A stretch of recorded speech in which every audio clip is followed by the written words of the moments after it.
Welcome, everyone. Today, you're about to witness one of the most powerful, unbelievable, and life-changing stories of our time. A story that didn't begin in a billion-dollar office but inside a small garage. With two college students, no money, no experience, and a dream so big, even the world wasn't ready for it. This is not just the story of a company. This is the story of how two unknown students created something that transformed every second of your life. From how you search, how you learn, how you work, and even how you dream. Today, we can't imagine a day without typing something into Google. But have you ever wondered how it all began? Who were the minds behind it? How did they go from two students building a weird search engine to running one of the most powerful empires the world has ever seen? This is not a fairy tale. This is a real story of pain, rejection, obsession, and an unstoppable dream. This story is filled with moments that will make you emotional. Moments that will make you want to fight for your own dreams harder than ever. And moments that will prove that you don't need to be born rich, popular, or lucky. You just need a crazy vision and relentless action. So sit back, take a deep breath, because what you're about to hear is not just a tech story, it's a human story. A story that proves impossible is nothing. This is the mind-blowing journey of Google. From a Stanford dorm room to a garage to controlling nearly every corner of the internet. And changing the way we live forever. Part 1. Two nerds, one dream. The birth of an idea. Before the word Google even existed. Before the internet became a part of your daily life. Two young students were sitting in their university dorm rooms, obsessed with a question that no one else seemed to care about. How can we organize all the information in the world and make it useful? Let's rewind to 1995 at Stanford University, California. This is where two very different individuals met for the first time, Larry Page and Sergey Brin. Larry Page was not an ordinary student. He was the son of two computer science professors. He grew up in Michigan, surrounded by computers, printers, and piles of tech magazines. He wasn't interested in parties. He wasn't interested in sports. His brain was wired differently. He wanted to understand systems, solve big problems, and think far beyond the average mind. Larry was quiet, curious, and always thinking about how things work. And even from a young age, he believed information could change the world.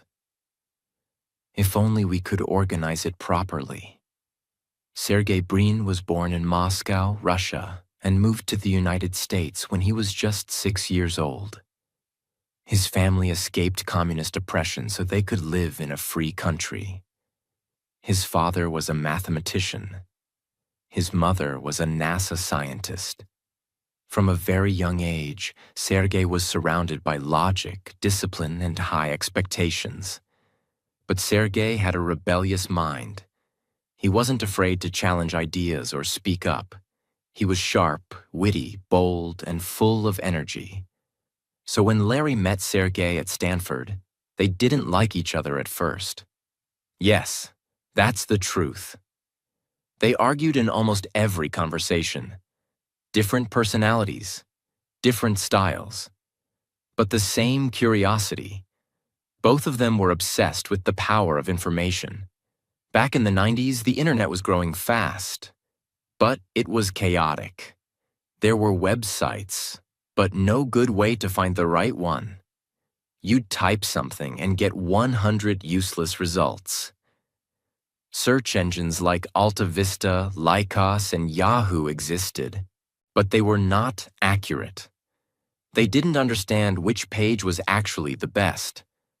Larry started wondering, what if we could rank pages based on how many other pages linked to them? Like a vote system. If more sites point to one site, maybe that one is important. It was a brilliant idea, but no one saw it yet. Larry called his idea Back Rub. It was named this because it analyzed backlinks on the web. He discussed it with Sergey. Sergey, being the genius with mathematics, saw the potential instantly. They teamed up, and that's when something powerful began. 2 students, 1 idea, 1 goal. Organize the world's information and make it accessible and useful. They didn't know it yet, but they were about to change the world forever. They started writing code in their dorm rooms. Day and night. Sometimes 20 hours straight. They used cheap parts to build their first servers. They borrowed old computers, stacked them in towers, and ran tests every day. They weren't thinking about becoming billionaires. They weren't even thinking about building a company. They just wanted to create something that actually worked. They were solving a real problem, and they believed the world needed it. Eventually, they realized the name Back Rub didn't sound right. They needed something that would represent huge amounts of data. So they chose the word Google, a play on the number Google, which is a 1 followed by 100 zeros. It was fun, it was unique, and it represented their mission to handle endless amounts of information. And just like that, Google was born, but no one was interested. Not yet.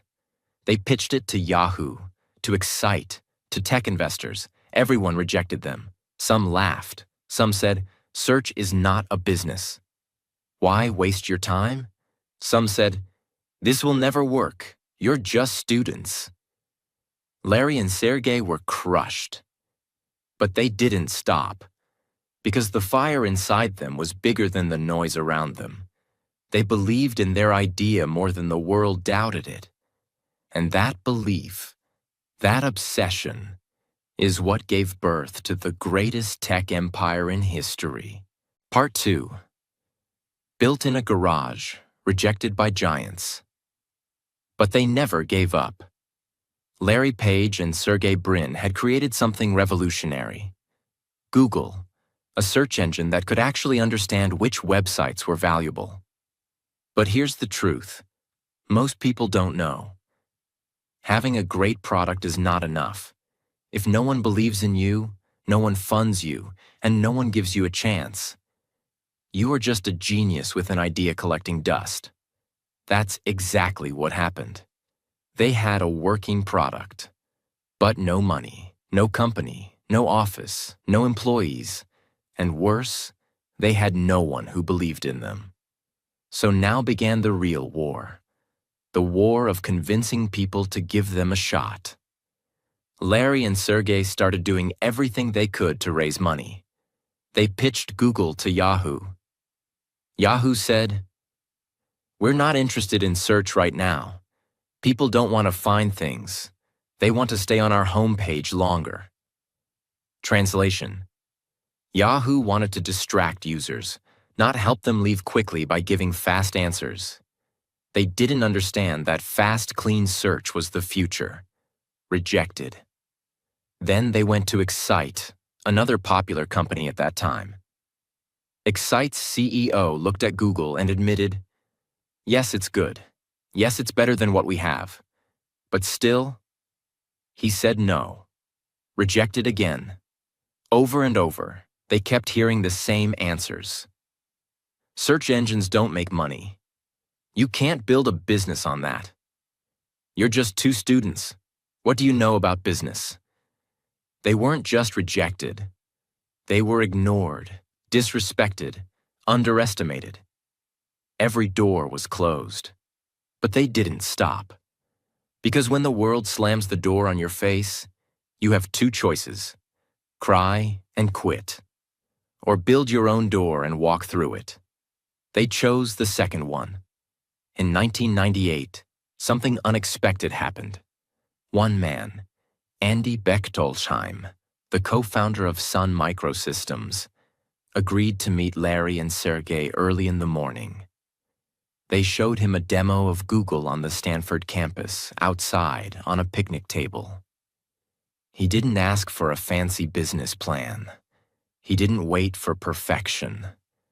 He saw the demo and said just one thing. "I don't need to hear more. This is amazing. Here's a check for $100,000. That single check was the turning point. But here's the funny part. Google didn't even exist as a company yet. They had no business bank account, so they had to rush and register the company. And finally, on September 4th, 1998, they officially launched Google Inc. That check gave them the first push, but it was still just the beginning. Now they had to do the impossible. Build the future of the internet from a garage. They didn't have money for an office, so they rented a garage from their friend Susan Wojcicki in Menlo Park, California. Susan later became the CEO of YouTube. Yes, history was being made in that garage. Inside that small garage, with just a few desks, old furniture, and second-hand servers, they started working day and night. There were no fancy perks, no staff, no security, just obsession and determination. They brought in a few friends as early engineers. They didn't sleep much. They didn't party. They didn't take weekends off, because they weren't just building a company. They were building a mission to change how the world accesses knowledge. As Google started getting attention from tech lovers, more people began using it. The results were better, cleaner, faster, more useful than Yahoo, Lycos, or Ask Jeeves. People loved it. Investors noticed. In 1999, Google raised $25 million from top investors like Kleiner Perkins and Sequoia Capital. With this funding, they moved out of the garage and into a real office. They hired a team. They built faster servers. They kept improving the algorithm, constantly tweaking to make search faster, smarter, and more relevant. And while other tech companies were still trying to be web portals, Google focused on one thing only: search. While everyone else was chasing money, Larry and Sergey were chasing mission. Simple page, massive impact. Google's homepage was different. It was empty. Just a search box. No flashing ads, no news, no distractions. Why? Because they believed one thing.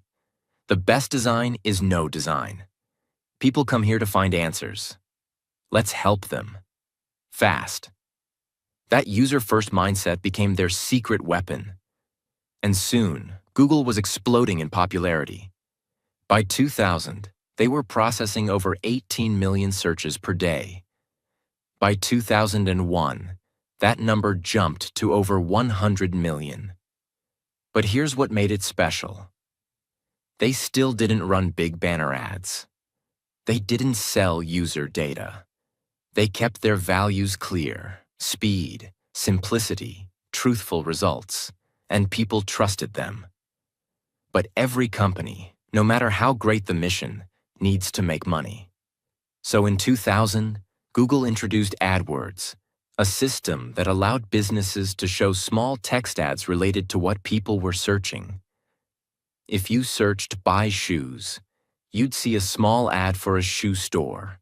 Nothing annoying. And the genius part? Advertisers only paid when someone clicked the ad. This changed everything. It was fair, efficient, and scalable. Google was now printing money, but without annoying its users. They had cracked the code. Help the user plus help businesses equals help the world. AdWords made Google profitable, then unstoppable. And they still weren't done. By 2002, Google had indexed over 3 billion web pages. By 2003, They had offices in multiple countries. In 2004, they launched Gmail, a free email service with 1 gigabyte of space. Everyone else was offering just 2 to 4 megabytes. It shocked the world. Later, they launched Google Maps, Google News, and Google Images. They were turning into an ecosystem of tools, all free, all fast, all better. On August 19, 2004, Google went public on the stock market. Its shares opened at $85. Today, those shares are worth hundreds of billions. Larry and Sergey became billionaires. But more importantly, they proved that purpose can build power. Part 3. Global Expansion, Ruthless Innovation. How Google Took Over the World. By 2004, Google had already changed the rules of the internet. They weren't just a company, they were a movement. People trusted them, investors wanted them, and their mission, to organize the world's information and make it universally accessible, was finally becoming real. But here's what most people don't understand. The world doesn't stay quiet when you succeed. The bigger you get, the more people try to stop you. And Google's next phase wasn't peaceful. It was a battlefield, full of threats, takeovers, and bold moves. Let's begin. The moment Google became big, it threatened the tech titans of the time. Microsoft, which ruled computers with Windows and search with MSN. Yahoo, which once rejected Google, now felt the heat. Apple, a rising force in hardware, would soon enter the fight. Google was surrounded by powerful companies with massive money, lawyers, and deep control over software and devices. But Larry and Sergey had one thing none of them had: the hunger to keep evolving, no matter how big they became. Even after their IPO, they made a rule inside the company: don't become slow. They encouraged employees to use 20% of their work time to chase their own creative ideas. This 20% rule gave birth to Gmail, the fastest, smartest email tool. Google News, news articles sorted automatically. Google Books, scanning and saving the world's knowledge. Google Images. After people searched Jennifer Lopez's dress at the 2000 Grammys, they weren't waiting for problems. They were chasing the future. And the world started noticing. By the late 2000s, one thing was clear. The future wasn't on desktop. It was in your pocket. People were shifting from computers to mobile phones. And at that time, Apple had launched the iPhone, changing everything. Apple was rising fast. If Google didn't move now, they could lose the next war. So what did they do? They quietly bought a small startup called Android Inc. in 2005, led by Andy Rubin. At that time, Android was just an idea. But Larry and Sergey saw the future. Their vision: an open-source mobile operating system that anyone could use, not just one company like Apple. They gave Android everything: resources, talent, freedom. And in 2008, the first Android phone was released, the HTC Dream. It wasn't perfect, but it was free, flexible, and full of potential. Soon, Samsung, Motorola, LG, everyone joined Android. The war with Apple had begun. And over the next decade, Android would dominate over 80% of the world's smartphones. Let's rewind to 2006.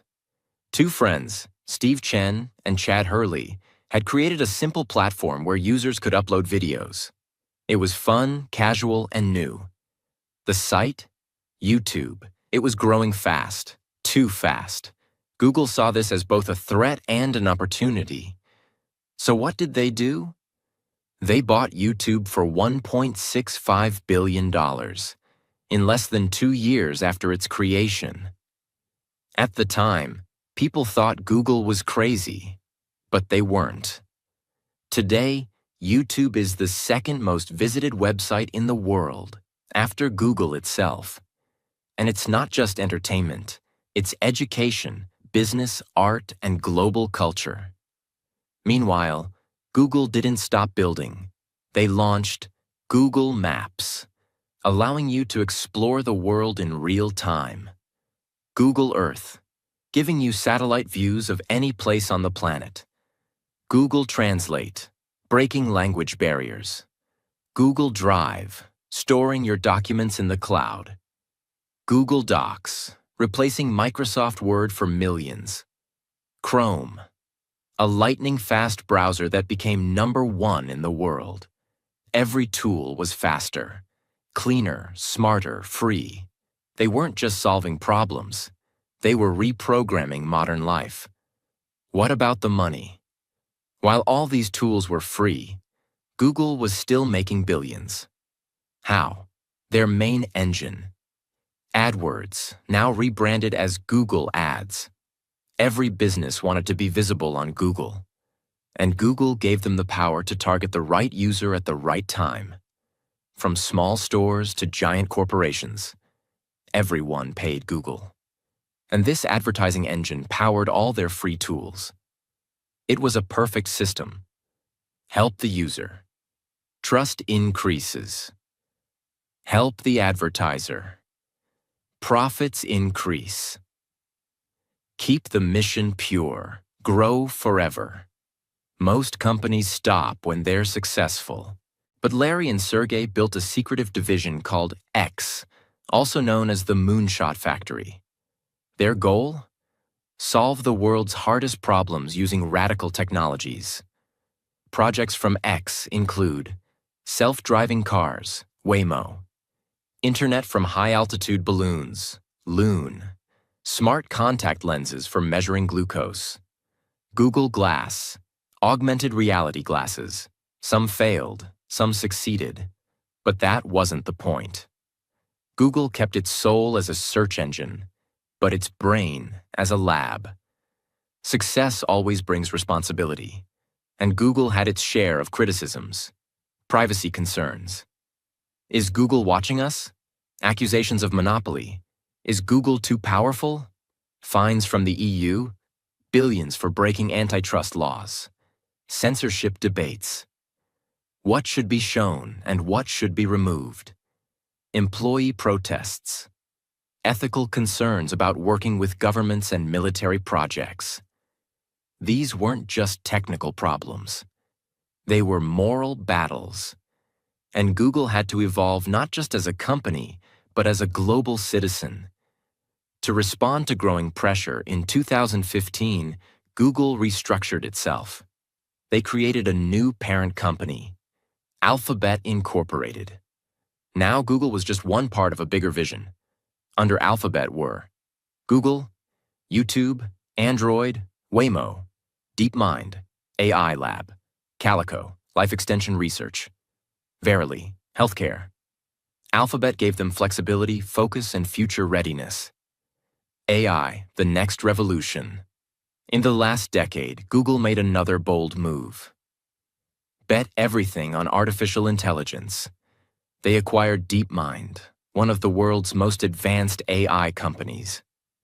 They launched tools like Google Assistant, Google Lens, BERT, and Gemini, AI language models. Google Translate's neural engine, AI-powered search that understands your intent, not just keywords. Google was no longer just organizing information. Now it was trying to understand it, predict it, and help you think better. Let's pause here. How did this happen? How did two students build an empire that now touches every phone, every email, every map, every search, every language, every video, every document, every digital moment? It wasn't luck. It wasn't magic. It was a combination of vision, not short-term money, but long-term impact. Speed, move fast, break things, fix them better. User-first mindset. Solve real problems, never overcomplicate. Hiring only the best minds, from engineers to designers to dreamers. Continuous risk-taking, never settling, always experimenting. Staying obsessed with learning. Every failure was a data point. Culture of innovation. Even interns could build billion-dollar ideas. Google became more than a company. It became an extension of human intelligence. Part 4. Power, Pressure, and Letting Go. The emotional weight of building Google. After years of innovation, expansion, and global domination, Google was everywhere. You searched something. It was Google. You needed directions. Google. You watched a video. YouTube, owned by Google. You used a smartphone. Chances are it ran on Android, also Google. You typed an email, Gmail. You opened a browser, Chrome. You stored a file, Google Drive. You translated a word, Google Translate. Google had become a second brain for humanity. But here's the truth. The more powerful you become, the more you lose control. And soon, Larry Page and Sergey Brin found themselves running something that was no longer just a project or a business. It was a living ecosystem. It was a part of modern civilization. And with that came difficult questions, impossible decisions, and deep emotional battles. When Google was small, its values were simple. Focus on the user. Build great things. Never be evil. But as it grew, those values were tested again and again. Here are some of the challenges: censorship and free speech. Should Google show results that include hate speech? Should it hide illegal content? What about politically sensitive topics in certain countries? In some nations, governments demanded Google remove results that criticized them. If Google refused, it could be banned in that country. If Google agreed, it could be accused of supporting censorship. There was no easy answer. The very company that once promised to make all knowledge available was now being asked to limit it. And sometimes it did. Privacy concerns. As Google grew, so did its data. Google now knew what people searched, where they were, what they clicked, what they watched, what they bought, what they said to their assistant, and even how long they looked at something. It became the largest collector of human behavior in history. Some people loved it because it made things convenient. Others were terrified. They felt watched, tracked, studied. Critics said, "Google knows more about you than your own family." That's a heavy truth, and it led to lawsuits, public protests, and global debates. Employee revolts and ethical dilemmas. Inside Google, even its employees started to question the direction. Some protested when Google signed contracts with military agencies to help with AI-powered drones. Others protested working with authoritarian governments. Even more protested the way women and minorities were being treated in leadership roles. One of the biggest walkouts in tech history happened at Google, led by thousands of its own employees, not its critics. The company that was once a symbol of freedom and brilliance was now under the microscope, even from within. Now let's talk about the founders. Larry Page and Sergey Brin had started Google because they loved solving problems. They were dreamers, engineers, idealists, not CEOs. But now they were leading an empire with over 100,000 employees, legal battles, media attacks, and global consequences. Larry began avoiding public appearances. He hated speaking at events. He wasn't chasing attention. He just wanted to build. Sergey, too, stayed behind the scenes. He worked on futuristic projects but rarely spoke to the press. Running Google had become exhausting. Not because of the work, but because of the burden of the brand. Google wasn't just Google anymore. It was Android, YouTube, Gmail, Search, AI Maps, Earth, Chrome, Translate, Cloud, Fiber, DeepMind, Waymo, Smart Home, Smart Cities, Health Tech, Life Science, Quantum Computing. It was too much. They realized, we're no longer the best people to run this company. It was one of the hardest, most emotional decisions of their lives. They had built the most powerful technology company on Earth. But now, they had to let it go. On December 3, 2019, Larry Page and Sergey Brin announced they were stepping down from their leadership roles at Alphabet, Google's parent company. They wrote a public letter that said, "We've never been ones to hold on to management roles when we think there's a better way to run the company. And Alphabet and Google no longer need two CEOs and a president." They handed control over to Sundar Pichai, the CEO of Google, a humble, brilliant Indian-born engineer who had risen through the ranks with honesty, vision, and kindness. Larry and Sergey didn't vanish. They still held board seats. They still had voting power. They were still there in the shadows. But the company now belonged to the next generation. It was emotional. It was quiet. And it was necessary. Because sometimes the greatest power is knowing when to step away. What does Google mean today? Today, Google is not just a website. It's a global research lab, a media company, a hardware maker, a phone system, a cloud platform, an advertising engine, an AI leader, a data collector, a culture shaper, and a tool that billions depend on every single day. It's both loved and feared, trusted and questioned, admired and criticized. But here's what no one can deny. Google changed the way humans interact with knowledge, forever. It made information free, fast, and powerful.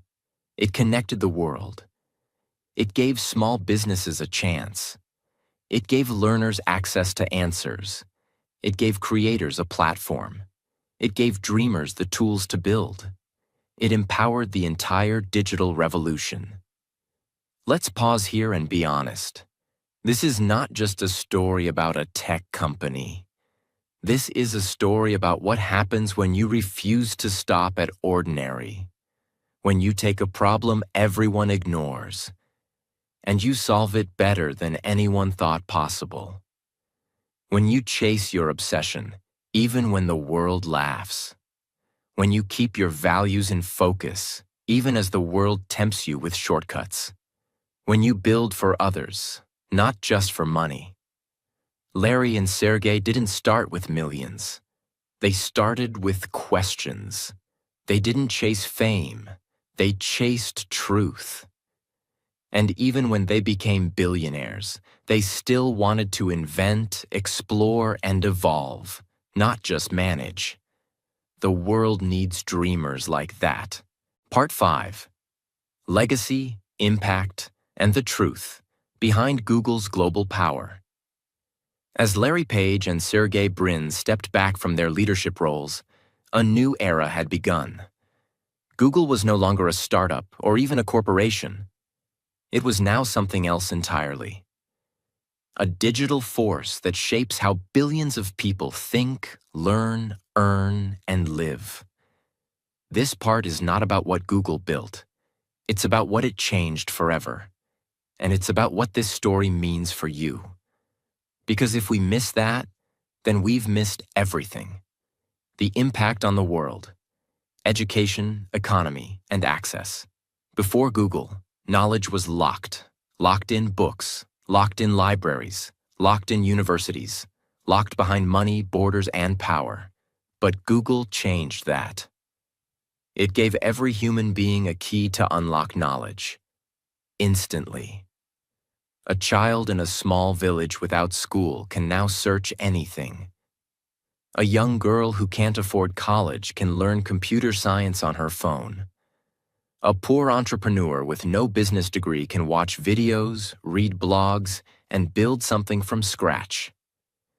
Google made information democratic. It flattened the world. And because of that, entire industries were born.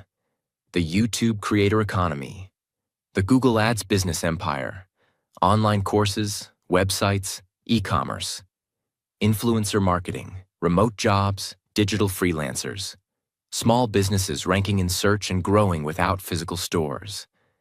Today, millions of people earn money online because Google created the systems that made it possible. Google didn't just build products. It built opportunity. The rise of AI. Is Google replacing itself? Ironically, Google's biggest future threat may come from the same thing it helped create: artificial intelligence. As AI tools become smarter, like ChatGPT, Gemini, and others, the way we search for information is changing again. People want answers, not just links. And Google knows this, so Google is now transforming itself. Again, with its AI models like Gemini, Bard, and others, Google is moving toward conversational, predictive, human-like intelligence. They are not just trying to help you search. They are trying to understand you before you even ask. That's the next evolution. But it comes with deep responsibility. Because when a machine knows what you need, it can guide your thoughts, shape your decisions, and influence your beliefs. Google is walking on the edge of a new kind of power. The power to shape minds. And how they handle that power will define the next century. The real cost of building something this big. Behind every great company is a cost most people don't see. Yes, Google brought knowledge to the world. Yes, it made billions of lives better. But it also ended thousands of small newspapers, disrupted industries that couldn't keep up, raised questions about surveillance, privacy, and data ownership, forced societies to ask, what happens when one company becomes a digital god? The founders didn't plan for this. They just wanted to build something useful.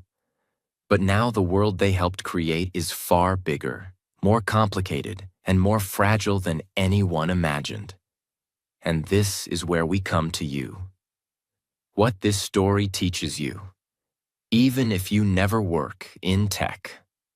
This isn't just a story about Larry Page or Sergey Brin. It's a mirror for anyone who dreams of building something, of doing something impossible, of creating meaning in a world full of noise. Here are the truths this story teaches. You don't need permission to build something great. Larry and Sergey were students, no experience, no money, but they had a problem, a passion, and a plan. That's enough to start. Every no can lead to the biggest yes of your life.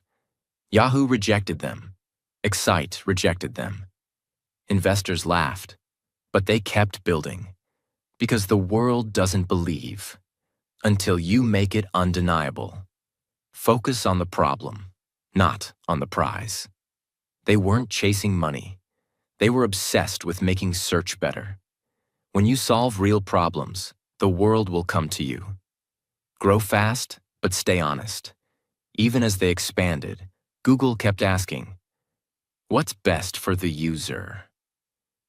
That one question made them different. Build for everyone, not just for yourself.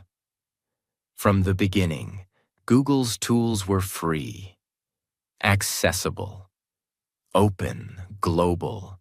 That generosity built a foundation of trust. And that trust is why Google didn't just become big, it became loved. Let's talk numbers, just to understand the scale. As of now, Alphabet Inc., Google's parent company, is worth over $2.3 trillion. Google makes more than $300 billion in revenue every year. Its ad platform alone earns over $250 billion annually. It has over 190 offices in more than 60 countries. YouTube alone is worth more than $400 billion. Android runs on over 3 billion devices worldwide.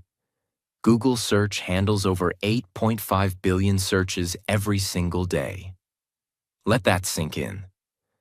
Google went from a college dorm dream to a $2.3 trillion empire. And yet, it all started with a single question. How can we make information more useful? One question, one garage, two dreamers, and now, the world. If you've watched this far, this story is now yours.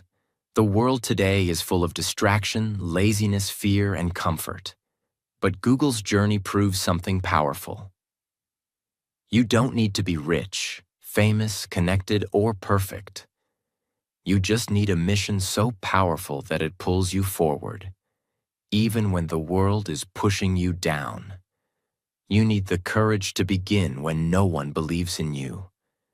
You need the discipline to keep building when no one's watching. And you need the humility to step aside when the mission becomes bigger than you. So ask yourself, what are you building? What's your version of Google? It doesn't have to be a company. It could be a book, a movement, a school, a message, a platform, a dream, whatever it is. Start now, because the internet still belongs to the bold. Thank you for watching the complete story of Google. Not just the success, but the struggle, the soul, and the silent battles behind the scenes. If this story moved you, inspired you, or made you believe in your own dream just 1% more, then do one thing right now. Subscribe. Because this channel is where real stories come alive. Stories that don't just inform you, but transform you. Until next time, keep learning, keep building, and never stop dreaming. May God bless your journey, and may your idea change the world.